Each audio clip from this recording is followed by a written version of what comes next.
Middle and high school semester 1 has ended, and semester 2 began on Sunday, the 23rd of January. This means some classes from MYP students have changed from semester rotation. Grade 6 and Grade 8 switch into integrated arts or design. The yearbook cover contest is still open until the 31st of January. If you're in middle and high school, this is your chance to enter. The early and childhood bedtime stories are Sundays, Mondays, and Wednesdays at 6 o'clock on Zoom. Links to join are shared in email on Power School Learning and Seesaw. Each night there is a different guest reader. Lower School is hosting bedtime stories on Sundays, Mondays, and Wednesdays at 6:45 p.m. Links are on Power School Learning, Seesaw, and have been emailed home. This week, there's a special guest reader on Wednesday evening. Middle and High School is hosting a Zoom scavenger hunt on Wednesday, the 26th of January at 6 p.m. A form will be shared with you to join. Are you up for the challenge?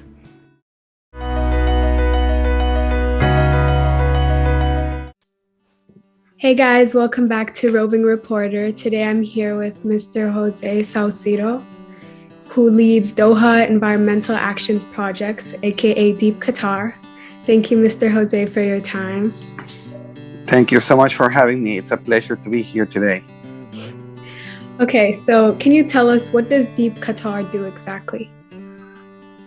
Yes, thank you, Mary. We are a volunteering organization, an online community that is trying to raise environmental awareness in Qatar and inspire you guys and others to take action against plastic pollution so that we can enjoy beautiful beaches, sand dunes, and other natural landscapes in Qatar for generations to come. Okay. So why did you start this project? Well, DEAP started as a group of friends who wanted to get together, go to the beach, clean up the place, leave it better than they found it. And I actually joined as a volunteer. The group was already in action. And, a few months after I joined, I found myself leading the movement. And for the last 4 years, I've been fully dedicating myself to, environmental awareness and just doing my part to do what we can to keep Qatar clean and beautiful. For generations to come. Yeah. So what do you guys do with the trash after you collect it? Once we do a cleanup, if you've seen in our social media, we take a photo with it's like if it's a trophy with the trash that we collected for the day. We take a photo, and then what we do is use a little bit of technology. We take a photo and we send it via WhatsApp to Al Baladiyya. So Al Baladiyya sends a crew, and they will collect and dispose that trash that we gather during the cleanup, in whatever location it is. So that's how things work. So how can we sign up for a cleanup if we're interested? Well, if anybody's interested, you can always organize yourselves with friends, family, and join us on a cleanup. We post events every week on social media, or we can schedule a cleanup if you guys want to join. But also, these are kind of crazy times with Corona and everything. So people not only have the opportunity to join an organized cleanup, people can always do a small cleanup with their friends, with their family. People are healthy. Whenever you go to the beach, to the park, whenever you go camping, that's always an opportunity to do it. But if you guys want to join our efforts, we can do this anytime on a weekday, we can schedule it. But we always publish upcoming events on social media at DEAP Qatar, Instagram, TikTok, Facebook, whatever people are using. We try to reach as many people as we can via social media. Okay. So usually on Roving Reporter, we do a little trivia section. So I'm going to ask you 3 questions. Try your best to answer them correctly.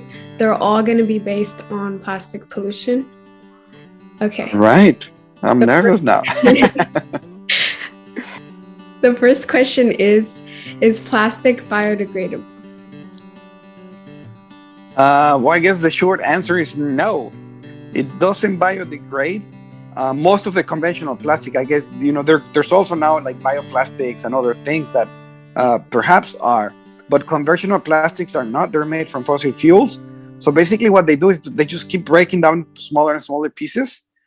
They take, hundreds of years to actually degrade, if that. But, as I said, they just keep breaking down into smaller pieces, creating microplastics. Yeah. Am I correct? Yes, correct. Okay. If our current pollution levels continue, by what year will there be more plastic in our ocean than fish? Is it the year 2030, the year 2050, or the year 3000? 2050, unfortunately, and I believe the statistics. The amount of plastic that we're pumping in the ocean is crazy. So we really need to take action. We really need to do our part so that prediction does not become true. Yeah.